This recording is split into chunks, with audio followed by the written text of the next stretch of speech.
டெல்லியில் உள்ள பழமையான நார்த் மற்றும் சவுத் பிளாக் கட்டிடங்களை இணைத்து யுகேன் பாரத் என்ற தேசிய அருங்காட்சியகம் கட்ட 735 கோடி ஒதுக்கப்பட்டு அதற்கான பணிகள் தீவிரமாக நடைபெற்று வருகின்றன.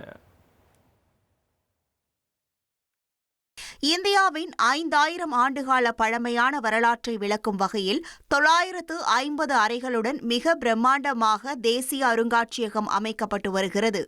அருங்காட்சியகத்தின் கட்டிடங்களுக்கு இடையே பழங்கால பொருட்களை பாதுகாப்பாக எடுத்து செல்ல சிறப்பு சுரங்கப்பாதை அமைக்கப்படுகிறது. பிரான்ஸ் நாட்டின் தொழில்நுட்ப உதவியுடன் கட்டப்படும் இந்த அருங்காட்சியகம் இந்திய பாரம்பரியத்தை பறைசாற்றும் உலகளாவிய அடையாளமாக மாறும் என எதிர்பார்க்கப்படுகிறது. இனி செல்லும் இடமெல்லாம் செய்தி. தந்தி டிவியின் வாட்ஸ்அப் சேனலை ஃபாலோ பண்ணினா செல்ல இருக்கும் இடமெல்லாம் செய்தி. இதோ QR கோட் இப்பவே ஸ்கேன் பண்ணுங்க, ஃபாலோ பண்ணுங்க.